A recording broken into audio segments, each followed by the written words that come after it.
حضرت مولا علی شیر خدا کے بعد مسلمانوں کے متفقہ امیر بنے تھے حضرت امیر معاویہ. انہیں امیر کس نے بنایا تھا؟ امام حسن نے، حضرت علی کے بڑے صاحبزادے. حضرت امام حسن نے ان سے صلح کی، انہیں خلافت دی. اور صحیح بخاری میں نبی پاک نے فرمایا تھا میرا بیٹا حسن سردار ہے، جب مسلمانوں کی جماعتوں میں لہو بہہ جائے گا تو حسن ان کی صلح کرا دے گا. وہ صلح امام حسن نے کرائی. جناب امیر معاویہ امیر بن گئے. حضرت امیر معاویہ رضی اللہ تعالیٰ عنہ بڑا پیار کرتے تھے نبی پاک سے، بڑا احترام کرتے تھے حضور کے خاندان کا. ان کی جو اجتہادی خطائیں ہیں وہ اپنی جگہ پہ موجود ہیں. چونکہ امام حسن نے ان سے صلح کر لی، لہذا ہم بھی ان کے بارے میں کوئی جملہ کہنے کے مجاز، ہماری مجبوری امام حسن ہے. اس لیے کہ جسے امام حسن صحیح کہے پھر امام حسن کے ماننے والے کو اسے غلط نہیں کہنا چاہیے. حضرت امیر معاویہ رضی اللہ تعالیٰ عنہ کا جب وصال ہوا تو حضرت امام حسن پہلے ہی ان سے وصال کر گئے، آپ کو زہر دے دیا گیا، آپ شہید ہو گئے. امام حسین موجود تھے تو یزید کے بارے میں لوگوں نے کہا جناب امیر معاویہ سے کہ یہ ٹھیک ہے، مناسب ہے اور بہادر ہے، دلیر ہے، وہ جو ہوتے ہیں نا خوش آمدی ٹولہ. تو حضرت امیر معاویہ کے گرد بھی کچھ ایسے لوگ تھے، انہوں نے آپ سے کہا کہ یزید کو نامزد کر دے. تو آپ نے یزید کو بلایا، حوالہ مجھ سے دیکھ لیجئے گا. بلا کے فرمایا کہ 3 بندوں کے سامنے اپنی خلافت پیش کرنا، اگر وہ تجھے مان جائیں تو امیر بن جانا، نہ مانے تو چپ کر کے گھر بیٹھ جانا. وہ 3 بندے کون ہیں؟ جناب عبداللہ ابن عباس، حضرت عبداللہ بن زبیر اور امام حسین رضی اللہ تعالیٰ عنہ. یہ وصیت فرمائی جناب امیر معاویہ. ہوا یہ کہ یزید جب امیر بنا نا، 2-3 چیزیں ہوتی ہیں جب کسی بندے کو قابو کرنا ہوتا ہے، 2-3 4-5 چیزیں ایسی ہوتی ہیں جس سے بندہ قابو آتا ہے. تو اس نے بھی فوری طور پہ، یزید نے دیکھا میرے لیے مسئلہ کیا بن سکتا ہے. ولید بن عتبہ اس وقت مدینے کا گورنر تھا. یزید نے اس کو خط لکھا کہ امیر عرب کا رواج آج بھی ہے کہ جب تک نئے خلیفہ کی بیعت نہیں ہو جاتی پرانے کے انتقال کی خبر ہی نہیں دیتے، اس کو رکھے رکھتے ہیں. یہ ان کا طریقہ ہے. وہ کہتے ہیں کہ ولی عہد اچھی طرح قبضہ کر لے پھر بتائیں گے. حضرت امیر معاویہ کا وصال ہو گیا، بتایا نہیں. یزید نے اب کیا کیا، چونکہ بڑا چلاک آدمی تھا، بڑا شاطر تھا، بڑا تیز تھا، اس نے ولید کو خط لکھا. کہنے لگا کہ فوری طور پہ عبداللہ ابن عباس کو بلاؤ اور اسے کہو میری بیعت کریں.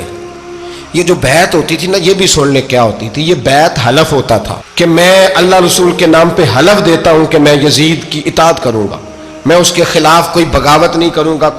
یہ بیعت لوگ سمجھتے ہیں کہ بس ہاتھ پکڑنے کا نام بیعت تھا. اس بیعت کا متبادل جمہوری ملکوں کے اندر ووٹ آیا ہے. تو کہا بیعت کرے. حضرت عبداللہ ابن عباس کو بھی بلاؤ، عبداللہ بن زبیر کو بھی بلاؤ، امام حسین کو بھی بلاؤ. امام حسین آدھی رات کے وقت بیٹھے تھے مسجد نبوی میں، چونکہ 5 نمازوں کی آپ امامت کرتے. امام حسین نماز پڑھا کے عشاء کی بیٹھے تھے. جناب عبداللہ بن زبیر، عبداللہ بن زبیر کون تھے؟ یہ نبی پاک صلی اللہ علیہ وسلم کی پھوپھی پوتے تھے اور جناب صدیق اکبر کے نواسے تھے. حضرت عبداللہ بن زبیر اور جناب زبیر بن عوام عشرہ مبشرہ صحابی ہیں، ان کے بیٹے تھے. بہت زیرک آدمی تھے. یہ بھی امام حسین کے پاس بیٹھے تھے. عبداللہ ابن عباس بھی تھے جو حضور کے چچا کے بیٹے ہیں، اس امت کے پہلے مفسر ہیں قرآن پاک. یہ لوگ بیٹھے تھے. تو ولید نے ایک بندہ بھیجا، اس نے آ کے کہا جناب آپ کو گورنر صاحب نے بلایا ہے. تو عبداللہ بن زبیر کہنے لگے حسین اس وقت بلانے کی بات سمجھ میں نہیں آئی. تو امام حسین بڑے بصیرت والے تھے، اللہ نے بصیرت دی تھی. کہنے لگے عبداللہ آپ کو سمجھ نہیں آئی، مجھے سمجھ آ گئی ہے، امیر معاویہ وصال کر گئے اور یہ ہمیں جو بلایا گیا ہے نا، یہ یزید کی بیعت کے لیے بلایا گیا ہے. تو کہا پھر آپ آدھی رات کو نہ جائیں، آپ کے لیے خطرہ ہوگا. تو امام حسین فرمانے لگے خطرہ حسین کو نہیں ہوتا. نہیں کہا پھر بھی آپ مہربانی کریں ذرا احتیاط سے جائیں. تو جناب عبداللہ ابن زبیر نے، عبداللہ ابن عباس نے 14 بندے نیزے دے کے، تلواریں دے کے امام حسین کے ساتھ بھیجے اور کہا کہ امام حسین اگر اس نے کوئی غلط ملت بات کی نا، زبردستی بیعت کرنے کا کہا، تو آپ بس کوئی ایک بات اونچی آواز میں کر دینا، یہ سپاہی پیچھے آ جائیں گے. امام حسین ان 14 بندوں کو لے کے گورنر ہاؤس پہنچ گئے. جب آپ وہاں پہنچے اس نے بتایا، اس نے کہا جی حضرت امیر معاویہ انتقال کر گئے اور آپ نے یزید کی بیعت کرنی ہے. تو امام حسین فرمانے لگے میں چھپ کے بیعت نہیں کروں گا. مجمع لگاؤ، جمعے والے دن اعلان کرو. جو طریقہ ہے حضرت ابوبکر صدیق کا، جو طریقہ ہے حضرت عمر فاروق کا، جو انداز حضرت عثمان غنی کا ہے، جو مولا علی کا ہے، سر عام اعلان کرو. اگر ساری دنیا یزید کی بیعت کرے گی تو میں بھی تیار ہوں. تم مجھ سے بیعت لے کے بھی لوگوں کو بتانا چاہتے ہو کہ حسین بیعت ہو کر رہے ہیں، تو تم کیوں نہیں کر رہے؟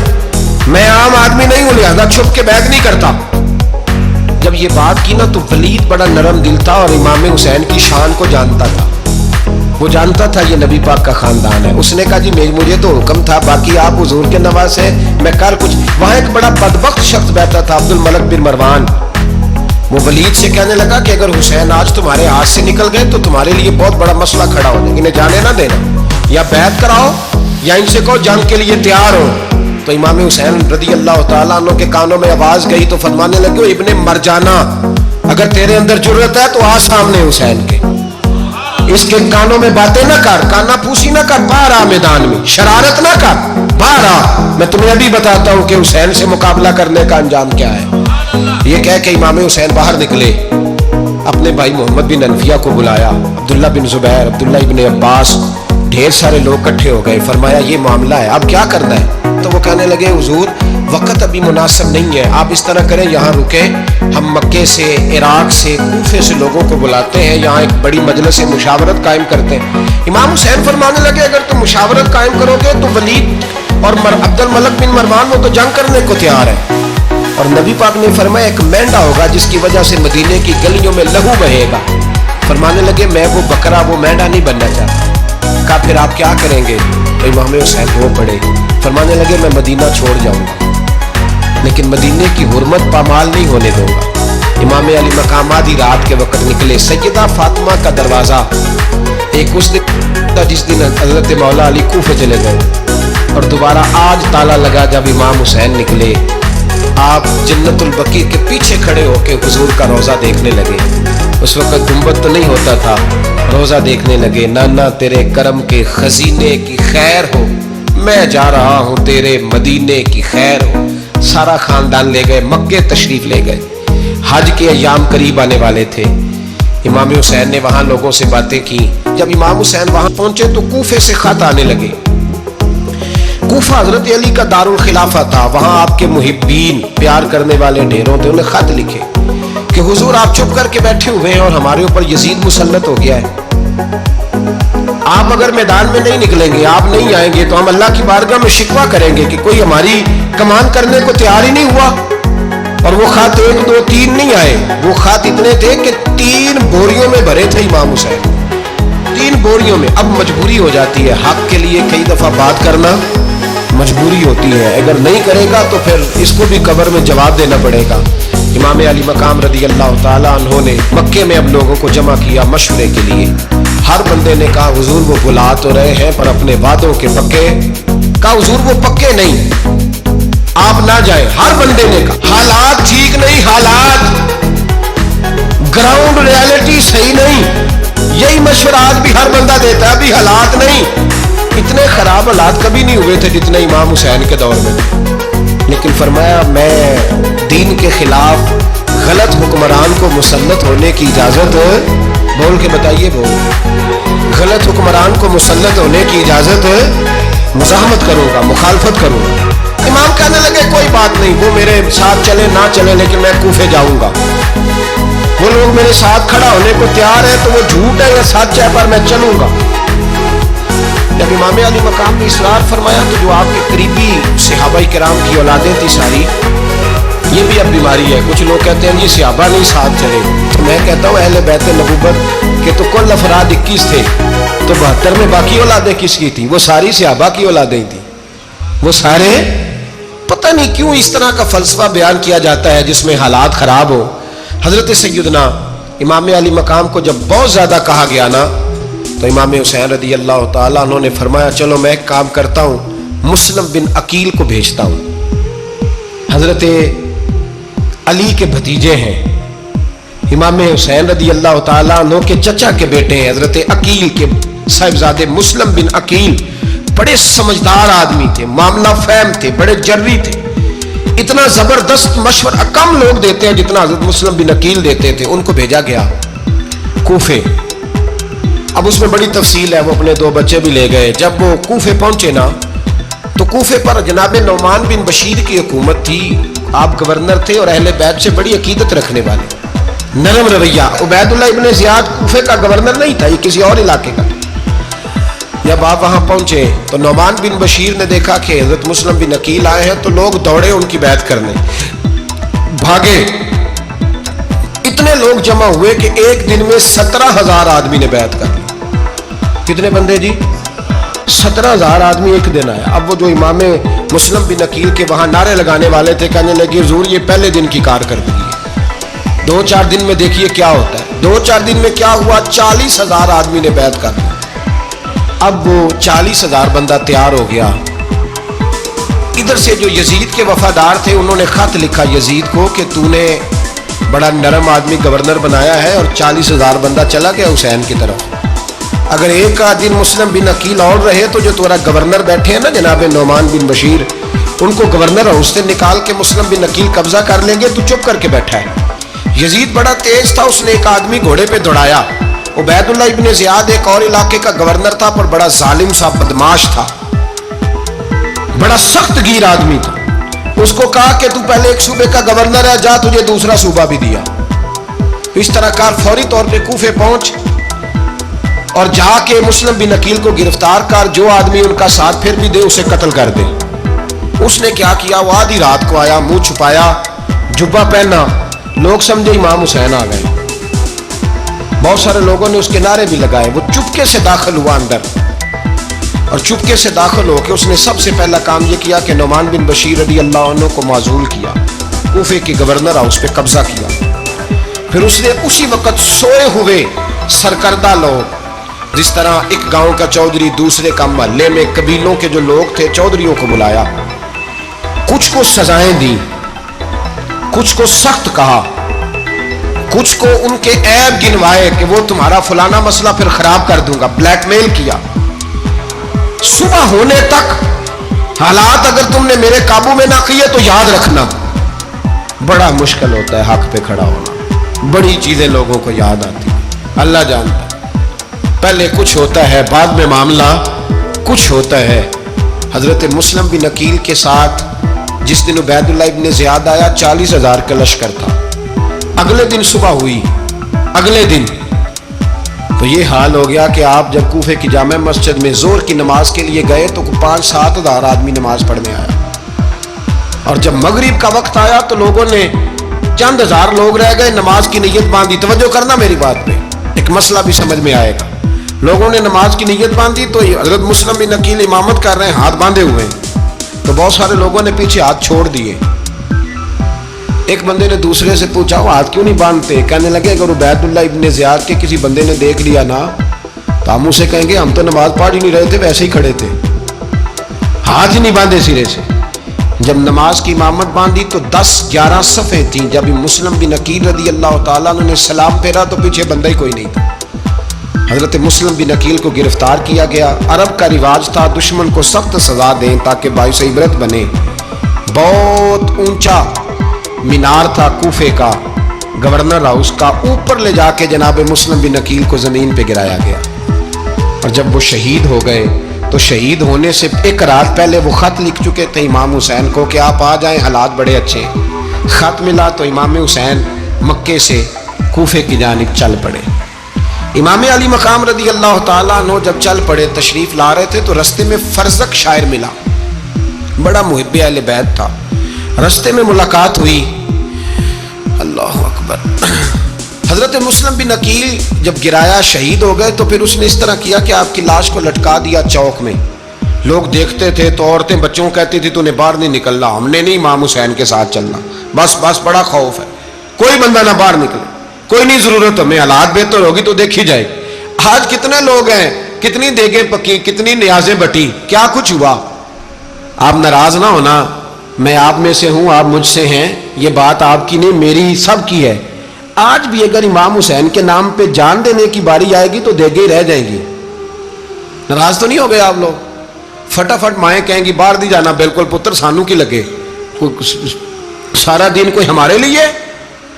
وہ پیر صاحب تو کرتے رہتے ہیں باتیں، ان کا تو کام ہے. خبردار ہم نے نہیں جانا. دیگیں دینے کو سارے تیار ہیں، جانے دینے کو تیار ہونا. ناراض ہو گئے آپ لوگ؟ چلو کوئی نہیں، ہو جاؤ، خیر صلی اللہ ہے، بات تو ٹھیک کر رہا ہوں نا. حضرت امام حسین رضی اللہ تعالیٰ عنہ نے فرزق شاعر رستے میں ملا تو امام حسین کو کہنے لگا کہاں جا رہے ہیں؟ فرمایا میں کوفے جا رہا ہوں. کہنے لگا حضور نہ جائیے گا، لوگوں کے دل آپ کے ساتھ ہیں، تلواریں آپ کے ساتھ نہیں.